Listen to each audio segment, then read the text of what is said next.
Stuart Hall, A Identidade Cultural na Pós-Modernidade. Capítulo 3. As culturas nacionais como comunidades imaginadas. Tendo descrito as mudanças conceituais pelas quais os conceitos de sujeito e identidade da modernidade tardia e da pós-modernidade emergiram, me voltarei agora para a questão de como este sujeito fragmentado é colocado em termos de suas identidades culturais. A identidade cultural particular com a qual estou preocupado é a identidade nacional, embora outros aspectos estejam aí implicados. O que está acontecendo à identidade na modernidade tardia?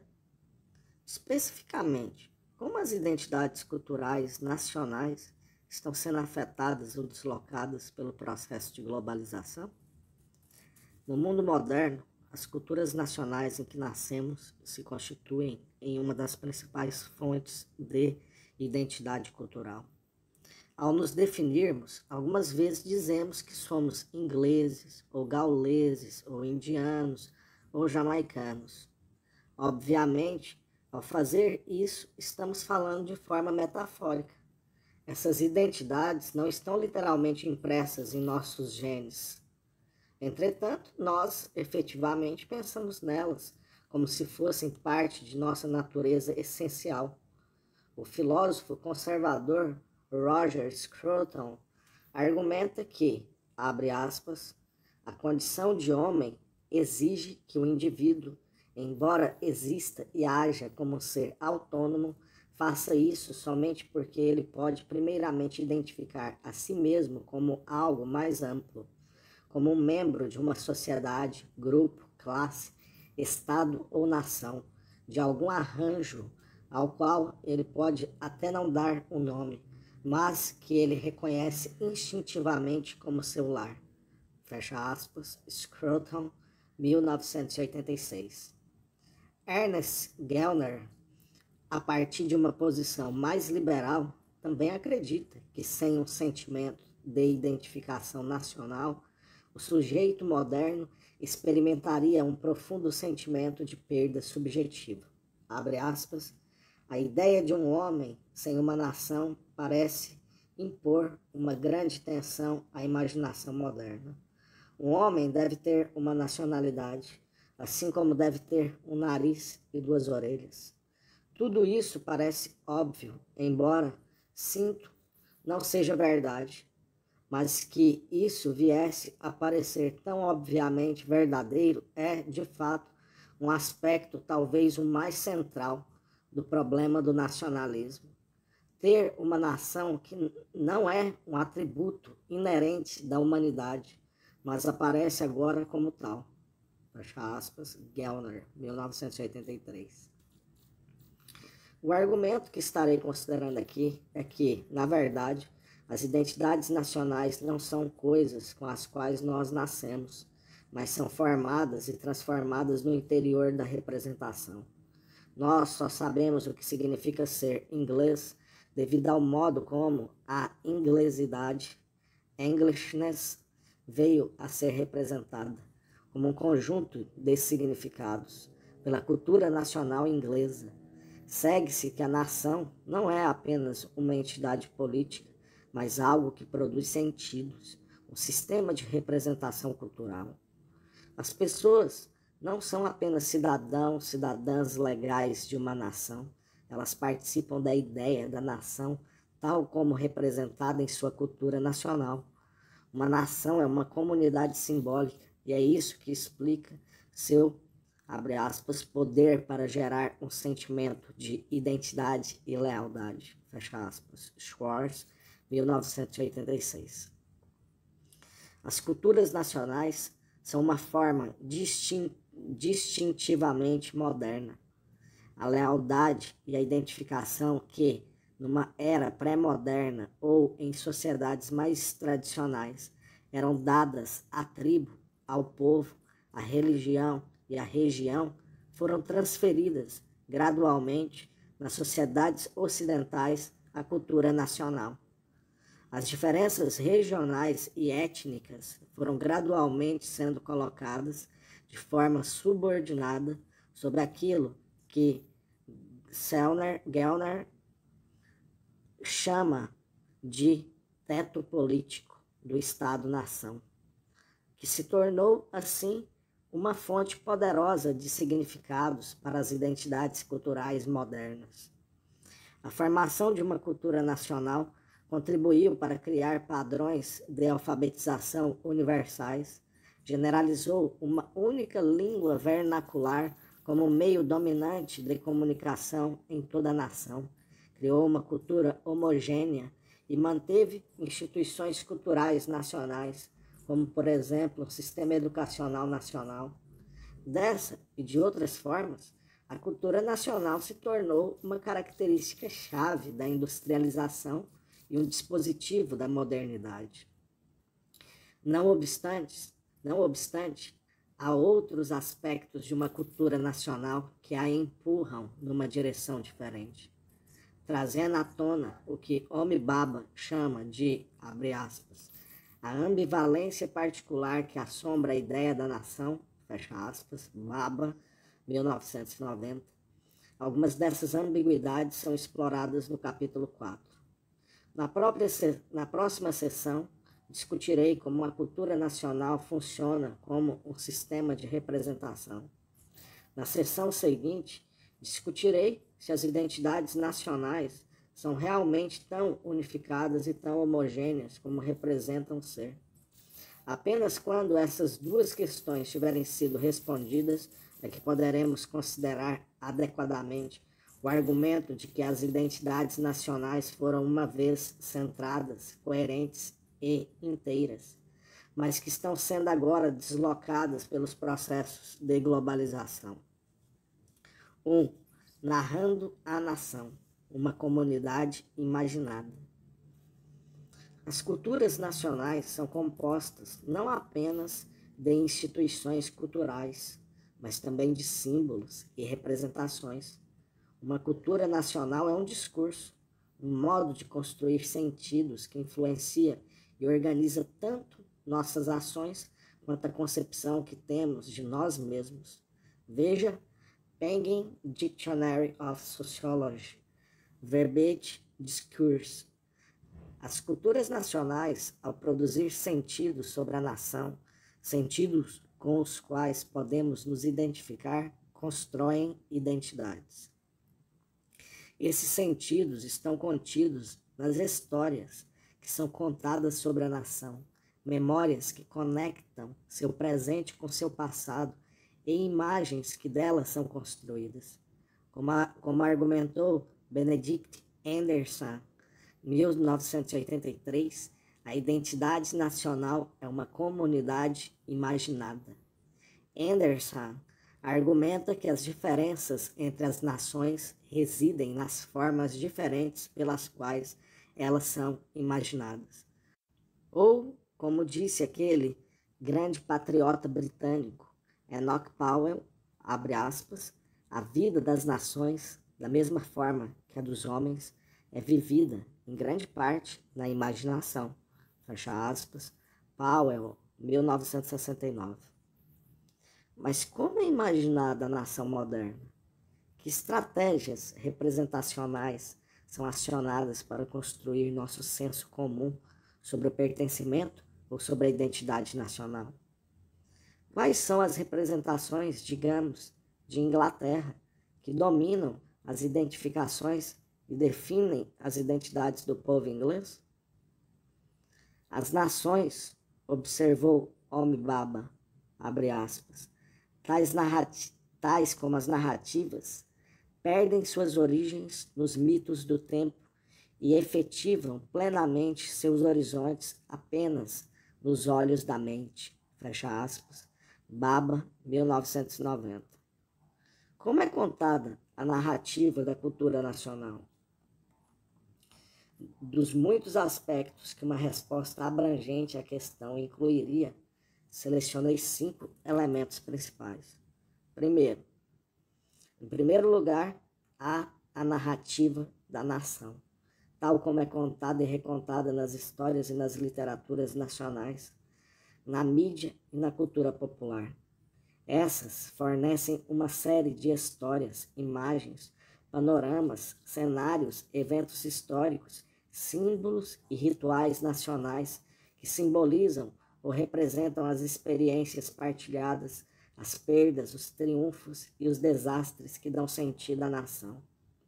Como membros de tal comunidade imaginada, nos vemos, no olho de nossa mente, como compartilhando dessa narrativa. Ela dá significado e importância à nossa monótona existência, conectando nossas vidas cotidianas com o destino nacional que pré-existe em nós e continua existindo após nossa morte.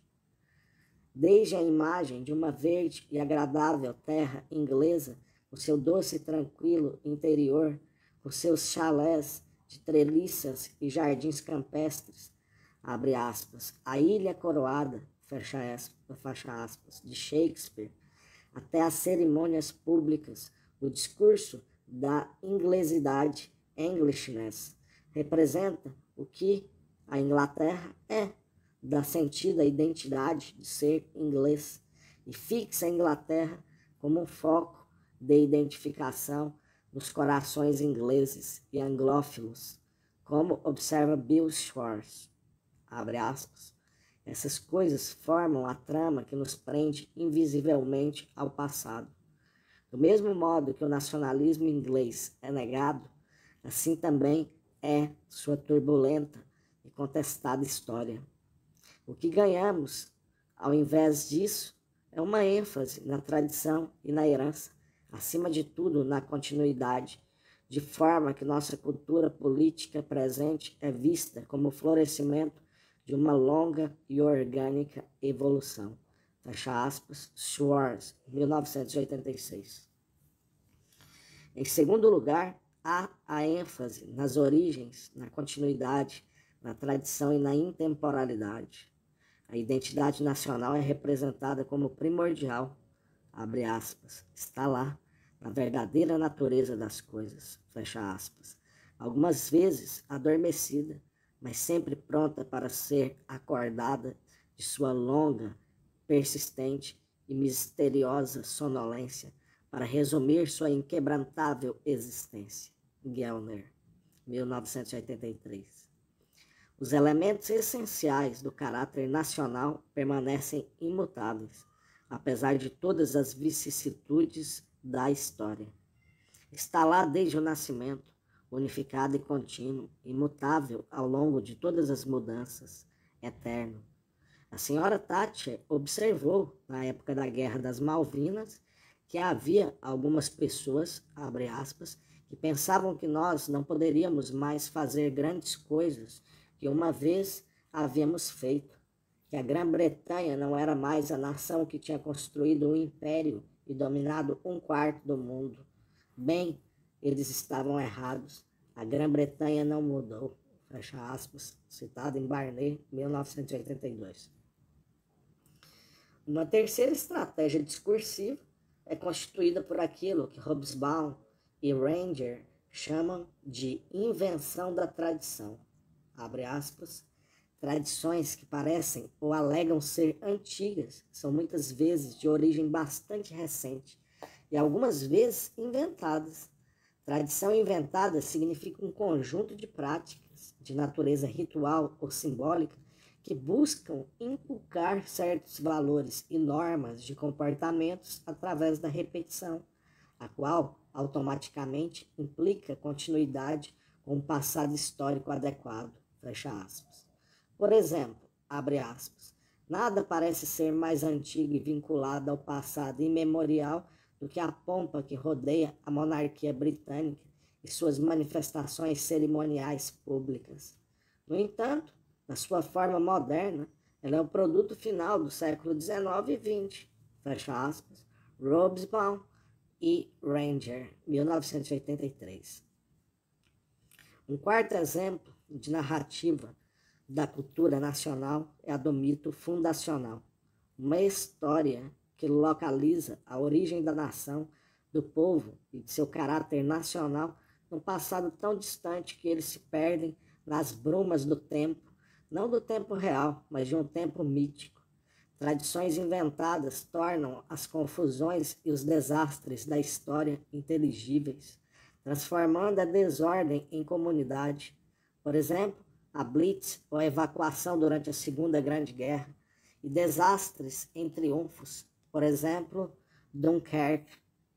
Mitos de origem também ajudam povos desprivilegiados a, abre aspas, conceberem e expressarem seu ressentimento e sua satisfação em termos inteligíveis. Fecha aspas. Robesbaum e Ranger, 1983. Eles fornecem uma narrativa através da qual uma história alternativa ou uma contranarrativa que precede as rupturas da colonização pode ser construída. Por exemplo, o rastafarianismo para os pobres despossuídos de Kingston, Jamaica, Ver Hall, 1985. Novas nações são, então, fundadas sobre esses mitos. Digo mitos, porque como foi o caso com muitas nações africanas que emergiram depois da descolonização, o que precedeu a colonização não foi, abre aspas, uma única nação, um único povo, fecha aspas, mas muitas culturas e sociedades tribais diferentes. A identidade nacional é também muitas vezes simbolicamente buscada na ideia de um povo, ou folk puro, original, mas nas realidades do desenvolvimento nacional é raramente esse povo, folk, primordial, que persiste ou que exercita o poder. Como acidamente observa Gellner, abre aspas, quando os puritanos vestiram os trajes do povo e rumaram para as montanhas, compondo poemas nos clarões das florestas, eles não sonhavam em se tornarem um dia também poderosos burocratas, embaixadores e ministros. Fecha aspas. 1983. O discurso da cultura nacional não é, assim, tão moderno como aparenta ser. Ele constrói identidades que são colocadas de modo ambíguo entre o passado e o futuro. Ele se equilibra entre a tentação por retornar a glórias passadas e o impulso por avançar ainda mais em direção à modernidade. As culturas nacionais são tentadas, algumas vezes, a se voltar para o passado, a recuar defensivamente para aquele tempo perdido, quando a nação era grande, são tentadas a restaurar as identidades passadas. Este constitui o elemento regressivo, anacrônico da história da cultura nacional. Mas, frequentemente, esse mesmo retorno ao passado oculta uma luta para mobilizar as pessoas para que purifiquem suas fileiras, para que expulsem os outros que ameaçam sua identidade e para que se preparem para uma nova marcha para a frente. Durante os anos 80, a retórica do thatcherismo utilizou, algumas vezes, os dois aspectos daquilo que Tonnen chama de face de Janus do nacionalismo. Nem 1977. Olhar para trás, para as glórias do passado imperial e para os valores vitorianos e, ao mesmo tempo, empreender uma espécie de modernização em preparação para um novo estágio da competição capitalista global, alguma coisa do mesmo tipo pode estar ocorrendo na Europa Oriental. As áreas que se separam da antiga União Soviética reafirmam suas identidades étnicas essenciais e reivindicam uma nacionalidade sustentada por histórias, algumas vezes extremamente duvidosas, de origens míticas, de ortodoxia religiosa e de pureza racial. Contudo, elas podem também estar usando a nação como uma forma através da qual possam competir com outras nações étnicas e poder, assim, entrar no rico clube do Ocidente. Como tão agudamente observou Immanuel Wallerstein, abre aspas, os nacionalismos do mundo moderno são a expressão ambígua de um desejo por assimilação no universal e, simultaneamente, por adesão ao particular, a reinvenção das diferenças. Na verdade, trata-se de um universalismo através do particularismo e de um particularismo através do universalismo.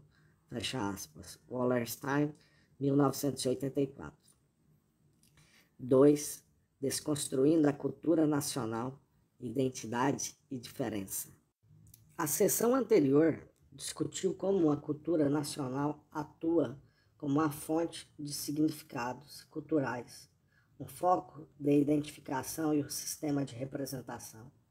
Esta sessão volta-se agora para a questão de saber se as culturas nacionais e as identidades nacionais que elas constroem são realmente unificadas. Em seu famoso ensaio sobre o tema, Ernest Renan disse que 3 coisas constituem o princípio espiritual da unidade de uma nação. Abre aspas. A posse em comum de um rico legado de memórias, o desejo de viver em conjunto e a vontade de perpetuar de uma forma indivisível a herança que se recebeu. Fecha aspas. Devemos ter em mente esses 3 conceitos, ressonantes daquilo que constitui uma cultura nacional como uma comunidade imaginada, as memórias do passado, o desejo por viver um conjunto, a perpetuação da herança. Timothy Bremner nos faz lembrar que a palavra nação refere-se, abre aspas, tanto ao moderno Estado-nação quanto a algo mais antigo e nebuloso, a nation, uma comunidade local, um domicílio, uma condição de pertencimento, fecha aspas. As identidades nacionais representam precisamente o resultado da reunião dessas 2 metades da equação nacional, oferecendo tanto a condição de membro do Estado-nação político, quanto uma identificação com a cultura nacional. Abre aspas, tornar a cultura e a esfera política congruentes, fecha aspas, e fazer com que, abre aspas, culturas razoavelmente homogêneas tenham cada uma seu próprio teto político, fecha aspas. Gellner, 1983. Gellner identifica claramente esse impulso por unificação existente nas culturas nacionais, abre aspas. A cultura é agora o meio partilhado necessário, o sangue vital, ou talvez antes a atmosfera partilhada mínima, apenas no interior da qual os membros de uma sociedade podem respirar e sobreviver e produzir. Para uma dada sociedade, ela tem que ser uma atmosfera na qual podem todos respirar, falar e produzir. Ela tem que ser, assim, a mesma cultura, fecha aspas. Para dizer de forma simples, não importa quão diferentes seus membros possam ser em termos de classe, gênero ou raça, uma cultura nacional busca unificá-los numa identidade cultural para representá-los todos como pertencendo à mesma e grande família nacional. Mas seria a identidade nacional uma identidade unificadora desse tipo? Uma identidade que anula e subordina a diferença cultural? Essa ideia está sujeita à dúvida por várias razões. Uma cultura nacional nunca foi um simples ponto de lealdade, união e identificação simbólica.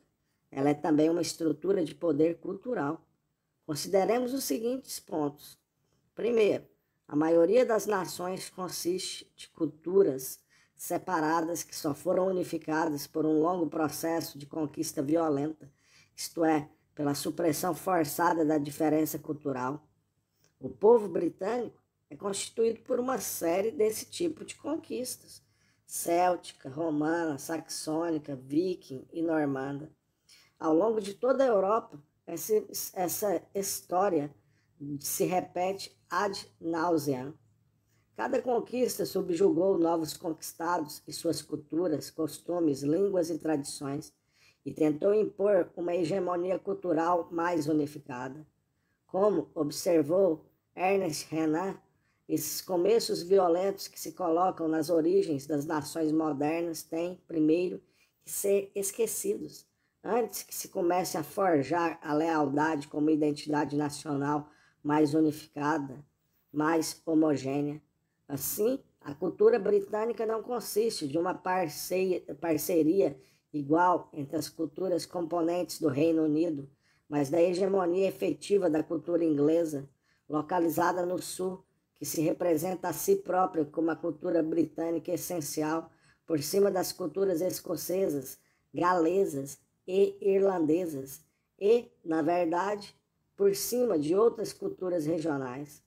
Matthew Arnold, que tentou fixar o caráter essencial do povo inglês a partir de sua literatura, afirmou, ao considerar os celtas, que esses, abre aspas, nacionalismos provinciais tiveram que ser absorvidos ao nível do político e aceitos como contribuindo culturalmente para a cultura inglesa. Fecha aspas, Dodd, 1986. Em segundo lugar, as nações são sempre compostas de diferentes classes sociais e diferentes grupos étnicos e de gênero. O nacionalismo britânico moderno foi o produto de um esforço muito coordenado no alto período imperial e no período vitoriano tardio para unificar as classes ao longo de divisões sociais, ao provê-las com um ponto alternativo de identificação, pertencimento comum à família da nação. Pode-se desenvolver o mesmo argumento a respeito do gênero. As identidades nacionais são fortemente generificadas. Os significados e os valores da inglesidade, Englishness, têm fortes associações masculinas. As mulheres exercem um papel secundário como guardiãs do lar e do clã e como mães dos filhos, homens da nação. Em terceiro lugar, as nações ocidentais modernas foram também os centros de impérios, ou de esferas neo-imperiais de influência, exercendo uma hegemonia cultural sobre as culturas dos colonizados. Alguns historiadores argumentam, atualmente, que foi nesse processo de comparação entre as virtudes da inglesidade, Englishness, e os traços negativos de outras culturas que muitas das características distintivas das identidades inglesas foram primeiro definidas. Vejam C. Hall, 1992. Em vez de pensar as culturas nacionais como unificadas, deveríamos pensá-las como constituindo um dispositivo discursivo que representa a diferença como unidade ou identidade. Elas são atravessadas por profundas divisões e diferenças internas, sendo unificadas apenas através do exercício de diferentes formas de poder cultural. Entretanto, como nas fantasias do eu inteiro de que fala a psicanálise lacaniana, as identidades nacionais continuam a ser representadas como unificadas. Uma forma de unificá-las tem sido a de representá-las como expressão da cultura subjacente de um único povo. A etnia é o termo que usamos para nos referirmos às características culturais, língua, religião, costume, tradições, sentimento de lugar que são partilhados por um povo. É tentador, portanto, tentar usar a etnia dessa forma fundacional. Mas essa crença acaba, no mundo moderno, por ser um mito. A Europa Ocidental não tem qualquer nação que seja composta de apenas um único povo, uma única cultura ou etnia. As nações modernas são todas híbridos culturais. É ainda mais difícil unificar a identidade nacional em torno da raça. Em primeiro lugar, porque, contrariamente à crença generalizadora, a raça não é uma categoria biológica ou genética que tenha qualquer validade científica. Há diferentes tipos e variedades mas eles estão tão largamente dispersos no interior do que chamamos de raças, quanto entre uma raça e outra. A diferença genética, o último refúgio das ideologias racistas, não pode ser usada para distinguir um povo do outro. A raça é uma categoria discursiva e não uma categoria biológica. Isto é, ela é a categoria organizadora daquelas formas de falar, daqueles sistemas de representação e práticas sociais, discursos, que utilizam um conjunto frouxo, frequentemente pouco específico, de diferenças em termos de características físicas, cor da pele, textura do cabelo, características físicas e corporais, etc., como marcas simbólicas, a fim de diferenciar socialmente um grupo de outro.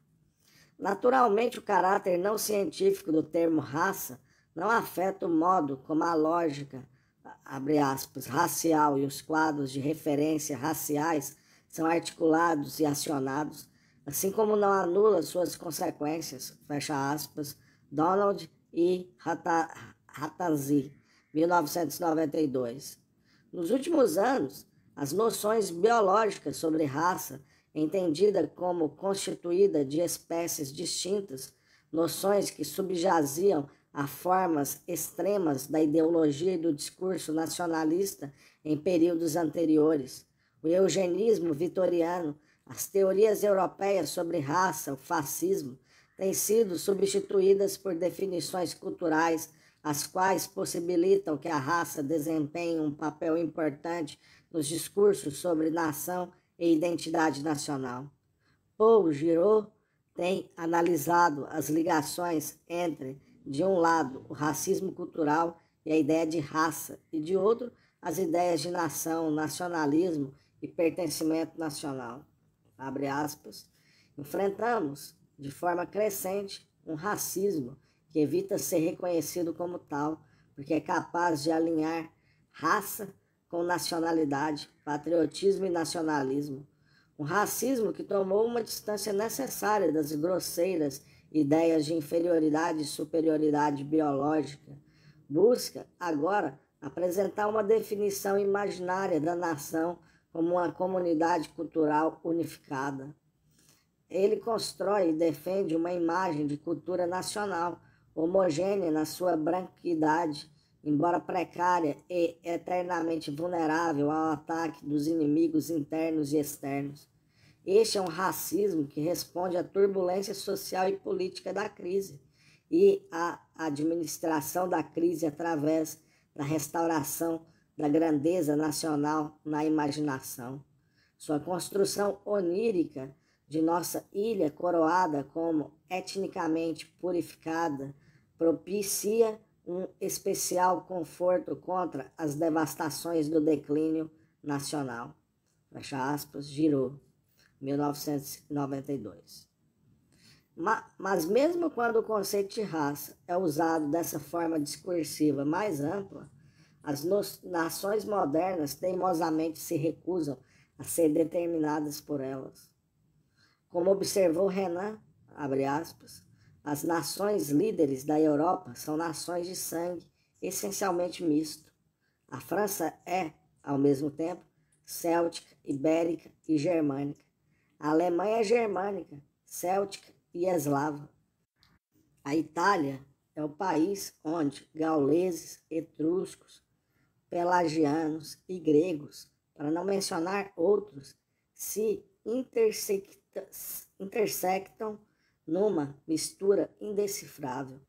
As Ilhas Britânicas, consideradas como um todo, apresentam uma mistura de sangue celta e germânico, cujas proporções são particularmente difíceis de definir.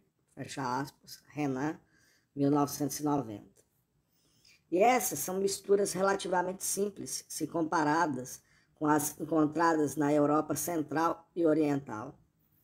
Este breve exame solapa a ideia da nação como uma identidade cultural unificada. As identidades nacionais não subordinam todas as outras formas de diferença e não estão livres do jogo de poder, de divisões e contradições internas, de lealdades e de diferenças sobrepostas. Assim, quando vamos discutir se as identidades nacionais estão sendo deslocadas, devemos ter em mente a forma pela qual as culturas nacionais contribuem para costurar as diferenças numa única identidade.